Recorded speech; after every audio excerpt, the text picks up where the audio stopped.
Hello learners, welcome back to Study Science with Hina Sharma. In last lecture, we discussed advantages and disadvantages of vegetative reproduction. Now, in this lecture, we learned about asexual reproduction in animals. इस lecture में हम animals के case में asexual reproduction को study करेंगे. ठीक है, सबसे इम्पॉर्टेंट चीज़ जब हम एसेक्सुअल रिप्रोडक्शन इन एनिमल्स की बात करते हैं, ये only and only lower invertebrates में होती है. Asexual reproduction in animals only lower invertebrates का केस होता है.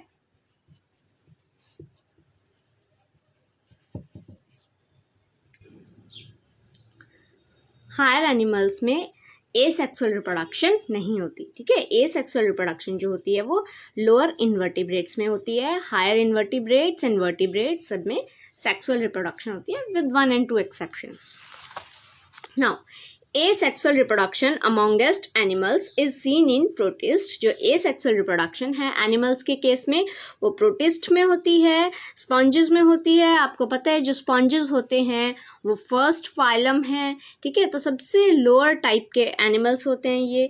then उसे next phylum coelentrates में होती है, then उसे next फ्लैटफॉर्म में होती है. ठीक है, तो शुरू की 2-3 फाइलम्स ऐसी हैं जिसमें एनिमल्स में जिनमें एसेक्सुअल रिप्रोडक्शन होती है.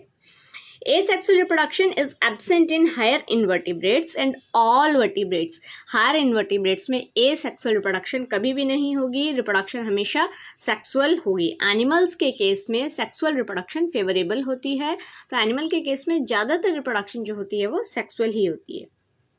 ठीक है, तो higher invertebrates and all vertebrates में सेक्सुअल होगी. सिर्फ लोअर इन्वर्टिब्रेट्स हैं, शुरू की 2-3 फाइलम्स की आप बात करेंगे तो उनमें asexual होगी.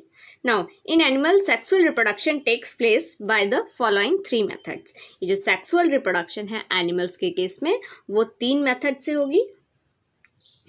देखिए, सबसे पहले ये asexual reproduction नहीं है, ये sexual reproduction नहीं है. This is asexual reproduction. The word A is missing here. In animals, asexual reproduction takes place by the following 3 method. सबसे पहला मेथड क्या होगा हमारे पास? फिशन होगा. ठीक है, फिशन में क्या है देखिए, आपको नाम से ही क्लियर हो रहा है कि फिशन है. फिशन का मतलब होता है एक ऑर्गेनिज्म का 2 में डिवाइड हो जाना. ठीक है, तो वो क्या होता है? Fission. New individuals develop by division of the parent cell body. Parent cell या पेरेंट बॉडी डिवाइड होगा और वो 1 से 2 में कन्वर्ट हो जाएगा. ठीक है, फिशन हमारे पास सबसे पहला आता है बाइनरी फिशन. देखिए, बाइनरी फिशन, बाइनरी मतलब 2. ठीक है, तो parent cell divide into 2 daughter cell. Nucleus divide first. इसमें मोस्ट इंपॉर्टेंट चीज़ क्या होती है? सबसे पहले न्यूक्लियस डिवाइड करता है, और जब न्यूक्लियस डिवाइड कर जाता है उसके बाद फिर वो 2 एंड पे चला जाता है एनिमल के, और फिर वहाँ से वो साइटोकाइनेसिस स्टार्ट हो जाती है. Nucleus divide first and get surrounded by cytoplasm. Nucleus divide करेगा, अपनी सराउंडिंग में साइटोप्लाज्म को गैदर कर लेगा. As a result the parent cell split into 2. अब जब साइटोप्लाज्म 2 पार्ट्स में डिवाइड होने लगेगा, साइटोकाइनेसिस होने लगेगी, तो ऑब्वियसली पेरेंट बॉडी जो है वो धीरे धीरे 2 पार्ट्स में डिवाइड हो जाएगी. The daughter cells grow, feed and follow the same cycle. अब ये जो डॉटर सेल्स बने हैं, जो 2 डॉटर सेल बने हैं, एक पेरेंट बॉडी 2 में डिवाइड हो गई थी, तो अब जो ये 2 डॉटर सेल बने हैं ये भी आगे फर्दर फीड करेंगे, फिर बड़े हो जाएंगे, ग्रो करेंगे, और फिर फर्दर बिल्कुल ऐसे ही बाइनरी फिशन अंडरगो करेंगे और सेम साइकिल रन होगी. नाउ देखिए, as nothing is left with the parent body. यहाँ पे पेरेंट बॉडी के साथ कुछ भी नहीं बचेगा. कुछ भी नहीं बचेगा मतलब एक सेल था वो डिवाइड होके 2 में कन्वर्ट हो गया. अब देखिए यहाँ पे क्या बोल रही हूँ मैं, एज सच ये एक सेल था. ठीक है, ये क्या हुआ? 2 में डिवाइड हुआ. अब यही एक 2 में डिवाइड हो गया ना, तो इससे क्या हुआ? यहाँ पे डेड बॉडी मिली? नहीं मिली ना. डेड बॉडी तब मिलती जब ये एक न्यू इंडिविजुअल को बर्थ दे देता और ये अपने आप ओल्डर वन रह जाता ऐसा का ऐसा, और टाइम के बाद कुछ टाइम बाद ये मर जाता तो डेड बॉडी मिलती, जैसे हमारे केस में होता है, जैसे ह्यूमंस के केस में होता है। नेक्स्ट जनरेशन आती है और जो पहले वाली जनरेशन होती है वो धीरे धीरे धीरे धीरे ओल्ड एज की तरफ बढ़ने लगती है और फिर एक दिन डेथ हो जाती है, तो डेड बॉडी मिलती है ना वहाँ पे, उसको बोलते हैं डेथ। इनके केस में, अमीबा के केस में, या आपके पास ये जो इस टाइप के प्रोटिस्ट हैं, इनके केस में ये ऑर्गेनिज्म दो में डिवाइड हुआ, आगे फर्दर ये फिर और दो में होगा, ये फर्दर और दो में होगा, फिर ये भी और दो में होगा, और ये भी आगे और दो में होगा। ऐसे करते करते ये क्या हुआ है देखो, जैसे ये और दो में, फिर ये दो में डिवाइड हो गया, ये नेक्स्ट और दो में डिवाइड हो गया। कहीं पे भी कोई भी डेड बॉडी नहीं मिलेगी, पैरेंट बॉडी ही आगे से आगे से आगे से आगे डिवाइड होती जाएगी। डेड बॉडी नहीं मिली, इसलिए हम क्या बोलते हैं, ये अमर हैं, ये इमॉर्टल है। किसी की भी डेथ हम तभी कंसीडर करेंगे जब डेड बॉडी मिलेगी। ठीक है, तो कोई डेड बॉडी नहीं मिली, कुछ भी नहीं मिला, nothing is left with the parent body. Parent body के साथ कुछ नहीं बचा, पेरेंट बॉडी कन्वर्ट हो गई है जो है ऑफस्प्रिंग्स में, न्यू बॉडी में।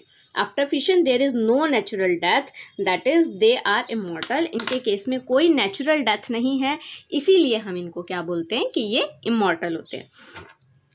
On the basis of the planes of cytokinesis, cytokinesis होता है साइटोप्लाज्म का डिवाइड होना। साइटोप्लाज्म किस प्लेन पे डिवाइड कर रहा है, ऐसे ऑर्गेनिज्म है तो साइटोप्लाज्म इस प्लेन पे डिवाइड कर रहा है, या फिर इस ऑर्गेनिज्म में साइटोप्लाज्म इस प्लेन पे डिवाइड कर रहा है, मतलब वो आपका लॉन्जिट्यूडनली डिवाइड कर रहा है या ट्रांसफर डिवाइड कर रहा है, या फिर किस एंगल पे, किस प्लेन पे साइटोप्लाज्म है जो वो डिवाइड करेगा, उसके बेसिस पे देखिए। On the basis of plane of cytokinesis the binary fission can be of 3 type. Binary fission जो है वो 3 टाइप की हो सकती है। इसमें सिर्फ एक ही बेस है इसका कि जो साइटोप्लाज्म है वो कौन से एंगल पे, कौन से प्लेन पे डिवाइड कर रहा है। ठीक है, क्या हो सकता है, देखिए कॉन्सेप्ट समझिए, हमारे पास क्या क्या प्रोसीजर्स हो सकते हैं यहाँ पे। देखिए ये पेरेंट बॉडी है, फॉर एग्जांपल मैंने जस्ट एक ऐसे ही एग्जांपल बनाया, मैंने 3 पेरेंट बॉडी बना दी।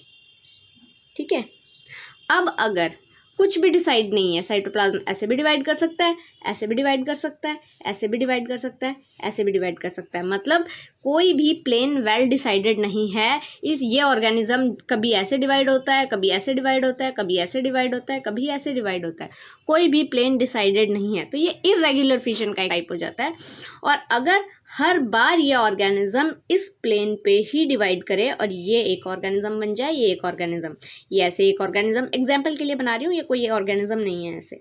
ठीक है, और फिर जब ये आगे फर्दर ग्रो हों, ये बड़े हों, ठीक है, तो नेक्स्ट जनरेशन में भी ये इस ही प्लेन पे डिवाइड करे, अगेन इसी प्लेन पे डिवाइड करे, तो ये वाले जो फिशंस होते हैं ये लॉन्जिट्यूडनल होते हैं। इनके डिवीज़न का, साइटोकाइनेसिस का जो प्लेन है वो वेल डिसाइडेड है। तो ये क्या होते हैं सारे के सारे, जिनका साइटोकाइनेसिस का प्लेन जो है वो वेल डिसाइडेड होता है, लॉन्जिट्यूडनल होते हैं। ठीक है, ये इरेगुलर हो गया, ये लॉन्जिट्यूडनल हो गया। सेम अगर लॉन्जिट्यूडनल की जगह जो साइटोकाइनेसिस है वो ट्रांसवर्स होगी, तो ये एक पेरेंट बॉडी बनी, और ये मतलब ये एक डॉटर सेल बना और ये दूसरा डॉटर सेल बना। फिर फर्दर जब ये डिवाइड करेगा तो ये भी इसी प्लेन पे करेगा, एक ऐसे बनेगा और एक ऐसे बनेगा, ये डिवाइड करेगा, ये भी इसी प्लेन पे डिवाइड करेगा। अगेन फिर क्या होगा, 2 बनेंगे, एक इस तरह बनेगा और एक इस तरह बनेगा। तो ये हर बार ये ट्रांसफर्स एक ही प्लेन पे डिवीजन हो रही है ना, तो ये क्या है, ट्रांसफर्स। ये वाले क्या हो गए आपके, इरेगुलर। ठीक है, कहीं से भी किसी भी प्लेन पे डिवाइड हो सकता है। ये क्या हुए, लॉन्जिट्यूडनल एक्सिस पे ही हो रहे हैं हमेशा। और ये क्या हुए आपके, ट्रांसवर्स। और ये सिर्फ साइटोकाइनेसिस का ही प्लेन है, मतलब साइटोप्लाज्म का एंगल क्या है। एक चीज़ और ध्यान रखने वाली होती है कि साइटोप्लाज्म जिस एंगल पे डिवाइड करता है ना, उसके 90 डिग्री पे न्यूक्लियस डिवाइड करता है। ठीक है, तो जो कैरियोकाइनेसिस होती है, मतलब जो न्यूक्लियस की डिवीज़न होती है, वो हमेशा 90 डिग्री पे होगी साइटोकाइनेसिस के, साइटोप्लाज्म के डिवाइड होने पे। ठीक है, now irregular binary fission, cytokinesis takes place along any plane, अगर साइटोकाइनेसिस किसी भी प्लेन पे हो जाए but is perpendicular to that of the karyokinesis. Example क्या होता है, कैरियोकाइनेसिस के परपेंडिकुलर होनी चाहिए, न्यूक्लियस डिवाइड होता है जहाँ से उसके 90 डिग्री पे साइटोप्लाज्म डिवाइड होगा, बस ये एक कंडीशन रहती है। वो क्या है आपका एग्जाम्पल, अमीबा किसी भी प्लेन पे इरेगुलरली किसी भी प्लेन पे डिवाइड हो गया, ये न्यूक्लियस 2 में डिवाइड हो गया, न्यूक्लियस के 2 में डिवाइड होते ही साइटोप्लाज्म उसकी सराउंडिंग में चला गया और फिर फाइनली ये यहाँ से 2 ऑर्गेनिज्म में डिवाइड हो गया। ठीक है, ये क्या था आपका, ये क्या था आपका इरेगुलर बाइनरी फिशन। अब देखिए नेक्स्ट एग्जांपल हमारे पास आता है लॉन्जिट्यूडनल बाइनरी फिशन का। ये एग्जांपल क्या है, लॉन्जिट्यूडनल बाइनरी फिशन। लॉन्जिट्यूडनल में देखिए लॉन्जिट्यूडनल एक्सिस पे डिवाइड हुआ है, ठीक है, ये मैंने आपको एग्जांपल करवाया था ना यहाँ पे कि ये लॉन्जिट्यूडनल एक्सिस पे जब डिवाइड होगा हर बार तो वो लॉन्जिट्यूडनल फिशन हो जाएगा। वो है हमारे पास एग्जांपल यूग्लेना का, fission is along the longitudinal axis, example euglena, हमेशा इस ही प्लेन पे डिवाइड होगा। ये देखिए ये न्यूक्लियस ये अगर इस प्लेन पे साइटोप्लाज्म डिवाइड हो रहा है तो देखिए ये न्यूक्लियस जो है वो ऐसे डिवाइड हो रहा है, ठीक है, न्यूक्लियस ऐसे 2 हुए, साइटोप्लाज्म ऐसे 2 हुए, ठीक है, ये ऐसे डिवाइड हो गया, ये ऐसे डिवाइड हो गया, ठीक है, ये 2 में कन्वर्ट हो जाएगा, ये क्या हो गया आपका लॉन्जिट्यूडनल बाइनरी फिशन। नेक्स्ट है transverse binary fission. Transverse binary fission में क्या होगा, cytoplasm is along the transverse plane, जब आप cytokinesis is along the transverse plane, जब साइटोकाइनेसिस ट्रांसवर्स प्लेन में होगी तो वो ट्रांसवर्स बाइनरी फिशन हो जाएगा। ये देखिए ये बीच में से डिवाइड हो रहा है, ठीक है, ये एक ऑर्गेनिज्म है, ये यहाँ से डिवाइड हुआ है और ये 2 ऑर्गेनिज्म में कन्वर्ट हो गया, ठीक है, एग्जाम्पल हो गया पैरामीशियम। इसके बाद नेक्स्ट एग्जाम्पल हमारे पास आता है मल्टीपल फिशन। जब हम मल्टीपल फिशन की बात करते हैं, मल्टीपल फिशन का मतलब कि एक ऑर्गेनिज्म था और वो बहुत सारे ऑर्गेनिजम्स में डिवाइड हो गया। अभी तक हमारे पास क्या हो रहा था फिशन में कि एक ऑर्गेनिज्म 2 में डिवाइड हो रहा था, अब एक और कंडीशन हमारे पास आ गई कि एक ऑर्गेनिज्म 2 से ज़्यादा ऑर्गेनिज्म में डिवाइड हो सकता है, ठीक है, तो उसको हमने क्या बोल दिया, मल्टीपल फिशन। इसके केस में मल्टीपल फिशन के केस में क्या होता है कि जो एक ऑर्गेनिज्म होता है उसका जो न्यूक्लियस होता है वो डिवाइड करता है। ये देखिए ये डिवाइड न्यूक्लियस बहुत बार डिवाइड कर जाता है। न्यूक्लियस जो डीएनए होता है वो अपनी बहुत सारी कॉपीज बना देगा और वो बहुत सारी कॉपीज बना के बहुत सारी जगह डीएनए हो गया और वो क्या करेगा, वो न्यूक्लियस क्या करेगा, अपनी सराउंडिंग में थोड़ा थोड़ा साइटोप्लाज्म ले लेगा और फिर उसके बाद वहीं से अपनी कवरिंग बनाएगा और इस जो पेरेंट बॉडी है उसको, जिस बॉडी के अंदर वो सर्वाइव कर रहा है वहाँ से बर्स्ट हो जाएगा और निकल जाएगा। तो क्या होगा, एक ऑर्गेनिज्म बहुत सारे ऑर्गेनिज्म में कन्वर्ट हो गया। यहाँ न्यूक्लियस 1 से 2 नहीं, न्यूक्लियस 1 से 15, 20, 100, 200, 300 इतने ज़्यादा नंबर में डिवाइड हो जाता है और उसके बाद थोड़ा थोड़ा साइटोप्लाज्म अपनी सराउंडिंग में ले लेता है। बस डिफरेंस ये होता है कि मल्टीपल फिशन में जो और ऑर्गेनिज्म आते हैं इस फिशन में वो बहुत छोटे छोटे ऑर्गेनिज्म होते हैं, ठीक है ना। देखिए ये ज़्यादातर जो ये केस होता है ना मल्टीपल फिशन का, ये जो होता है ये प्रोटोजोन के केस में होता है, ठीक है, जब ये किसी और बॉडी के अंदर जाके डिवाइड करते हैं। जैसे हमारा मलेरियल पैरासाइट होता है, मलेरियल पैरासाइट उसका नाम क्या है, प्लाज्मोडियम। प्लाज्मोडियम क्या करता है, हमारी मलेरिया कॉजिंग मॉस्किटोज जो होते हैं, फीमेल एनोफिलीज जो होती हैं, उनके थ्रू हमारी बॉडी में एंटर कर लेता है। जब मॉस्किटो हमें बाइट करता है हमारी बॉडी में एंटर करने के बाद ये हमारे आरबीसी के अंदर जाता है। अंदर जाके हमारे आरबीसी के ये क्या करता है, फटाफट से न्यूक्लियस जो होता है अपना वो डिवाइड करने लग जाता है और हमारे आरबीसी का सारा जो इंटरनल मैटर होता है उसको एज अ फूड यूज़ करता है और अपने डीएनए को बार बार डिवाइड करता है। हमारे एक आरबीसी के अंदर प्लाज्मोडियम के 200, 300, 400 इतने सारे जो न्यूक्लियस बन जाते हैं और फिर वो क्या करता है, हमारे आरबीसी का जो साइटोप्लाज्म होता है वो अपनी सराउंडिंग में इकट्ठा कर लेता है। थोड़ा थोड़ा साइटोप्लाज्म अपनी सराउंडिंग में इकट्ठा कर लेगा और फिर आरबीसी का सेल बर्स्ट हो जाएगा और उसके अंदर से जो एक प्लाज्मोडियम एंटर किया था वो 300, 400 प्लाज्मोडियम बाहर आते हैं, ठीक है। तो ये मल्टीपल फिशन का, लेकिन वो किसी और ऑर्गेनिज्म की बॉडी को यूटिलाइज कर रहा है, सेल को यूटिलाइज कर रहा है इस काम के लिए। ये देखिए multiple fission, the nucleus of parent cell, यहाँ पेरेंट सेल का जो न्यूक्लियस है ये डिवाइड करेगा मैनी न्यूक्लियाइज में, each of which gets surrounded by a bit of cytoplasm to form a daughter cell. Some cytoplasm remain in the parent cell, कुछ cytoplasm जो होगा पेरेंट सेल में रहेगा, which is now called residual body. जितना cytoplasm इनकी surrounding में आ गया, जो रह गया बाहर पेरेंट में वो रेजिडुअल बॉडी हो गया।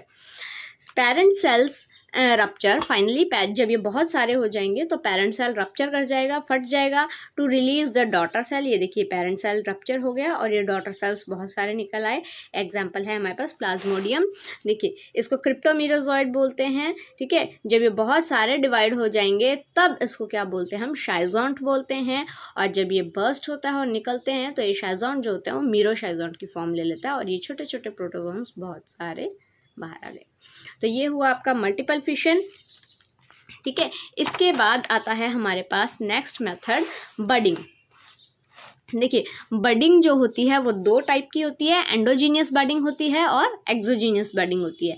Endogenous budding and exogenous budding, इन दोनों को मैं एक प्रीवियस लेक्चर में, इसी सीरीज़ के प्रीवियस लेक्चर में, इसी चैप्टर के प्रीवियस लेक्चर्स में ऑलरेडी एक्सप्लेन कर चुकी हूँ, तो मैं ये दोबारा नहीं कर रही हूँ, ठीक है। आप वहाँ पर जाकर देखेंगे। जेम्यूल और हाइड्रा में बडिंग मैंने ऑलरेडी बताई हुई है, तो ये मैं इसको दोबारा एक्सप्लेन नहीं कर रही हूँ। Now next topic is fragmentation. Fragmentation के केस में क्या होता है, जब पैरेंट बॉडी फ्रेगमेंट्स में टूट जाएगी, छोटी छोटी फ्रेगमेंट्स में टूट जाएगी और every fragment is developed into the new body, उसको हम क्या बोलेंगे, fragmentation. Parent body breaks into many pieces. Here parent body breaks into many pieces and each piece grows into an individual. Fragmentation is accidental process. Fragmentation जो होती है ये एक accidental process होती है, ये इंपॉर्टेंट चीज़ है। हमेशा 100% एक्सीडेंशियल नहीं होगी, लेकिन still most of the cases fragmentation क्या होती है, एक्सीडेंशियल प्रोसेस होती है।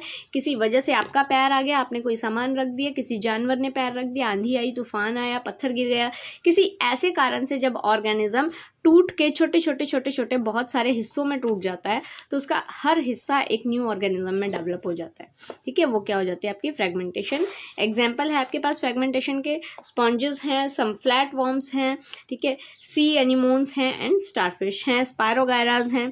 ये देखिए स्पायरोगायरा की फ्रेगमेंटेशन मैंने यहाँ पे डायग्राम बनाया हुआ है। ये थी एक स्पायरोगायरा, किसी वजह से ये बीच में से दो हो गई तो ये एक इंडिपेंडेंट इंडिविजुअल हो गया, ये एक इंडिपेंडेंट इंडिविजुअल हो गया, जो ये इस तरफ से आगे ग्रो कर जाएगी और ये वाली जो है ये वो इस तरफ से आगे ग्रो कर जाएगी। तो ये क्या हुई आपके पास, फ्रेगमेंटेशन इन स्पायरोगायरा।